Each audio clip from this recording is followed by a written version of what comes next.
What the heck, I I promised myself that I am not going to talk about my job because there are so many other things to talk about, like what I study, what are my hobbies, and all that stuff, lifestyle things and all my interests. But the situation right now in this city is, obviously you can see in the news what's going on in the world, but these are personal experiences. And today, Friday the 13th, just walking in the city, in this ghost city without tourists, it was so weird. All the shops are empty, all the pubs are empty, and all these stores, 2 3 floors.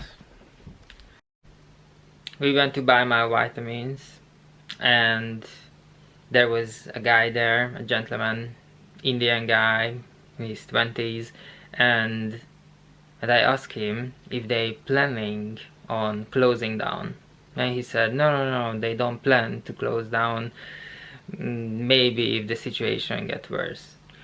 And I said, alright, because where I work, everything, all the offices are closing down, because at work my job is to go every day to different places, different buildings. And for example, today I was in a quite high building, so I could see the top of the church I was next to, and obviously I could see the windows of the other buildings around me, and all of the windows showed empty offices, completely empty offices. And in that office where I was based today was the same, almost completely empty. Maybe half they were running things, half the stuff with half the stuff they have. We went to the shop after we bought the vitamins, and we were buying some stuff, and we got that, and we went to the checkout, and I said, wait, I want to see the back of the store. And everyone was like, why do you want to see the back of the store? I said, I need to see the toilet papers section, because on the Instagram, just these pictures coming everywhere, that in every single shop all over the place there are no toilet papers, there are no pasta, rice, all this kind of dry food that you can keep for a long period of time. So we went to the back of the store, and there it was, empty shelves. There were big letters saying toilet papers and empty shelves. So I told others who had good mobile phone to take a picture just for me, just to remember these absolutely awful times. And when I got closer to it, because one of them asked me if I want to be on the picture, and I said no, so I moved away, and as I was moving away, I saw the small letters, because there was a message for the customers, and I looked closer, and it said that, it's a quote, consider the other people, buy only 5 units. And I was like, oh my god, how can you write something like that? Awful. Going to work this morning, I was so surprised that basically I never seen this many people on the tube. Almost nobody. I had place to sit down. It's like never happened before. In the morning, I had a place to sit down. Don't know. Everyone is working from home. I think only people who are having that kind of job that you cannot take home, they were on the tube. Everyone else just you know, stay clear of the trouble, stay at home. While commuting, I was watching a vlog, a video about the guy preparing to go to Singapore because he wanted to check out the situation in Singapore, because they said that they are handling the situation over there perfectly. So he wanted to fly to Singapore. He bought a ticket for $150 to go to Singapore, and then travel ban.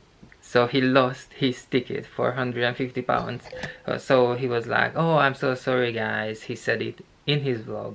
I'm so sorry guys, but I cannot show you today how is the situation in Singapore, because there is a travel ban and I lost my £150. And I was shocked on my way, because, you know, I have tickets, I have flights booked, I have hotels booked, I have car books, I have even museum tickets books, I have theme parks tickets booked for all day, you know, with the ticket for queue jumping and all that stuff. It's a lot of money, and well, it's very risky right now. But in the same time, I totally understand why they doing this. I absolutely understand the situation, and I think they doing the right thing to close down everything, to stop spreading this thing any further. I finished quite early today, and I was walking along the river, and then I went to some places I hold dear. You know, I really like the architecture, I really like the gardens at the back. And as I was walking, I passed a store which it reminded me the summertime I bought brownies there. They have astonishing handmade brownies, just perfect in every way. So I went to the shop, and it was like an hour before closing. I went to the lady and I told her that, you know, summertime I had absolutely amazing brownies here, and I want the same. I don't remember anything what kind of brownies they were, but it was in a box, and I explained to her the whole thing. And when I looked around, I noticed how different the shop looked like than before.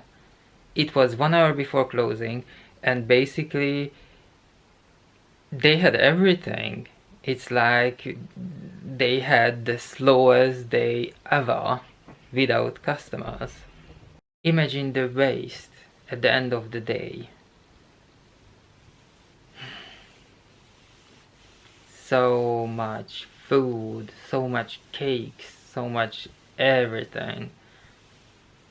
So I choose the 4 brownies. I choose original one, I choose salted caramel, I choose white chocolate one, and there was one with pecan. And she boxed it up, and I said thank you, and she said thank you. I paid, and then she looked at me and she asked me, God, she was so young, she looked like 18. She was like, do you want hot cross bun on the house? And I was like, oh wow, yes, thank you. And she prepared me a hot cross bun on the house, and it was so sweet. It's like, oh my God, what a situation we are in.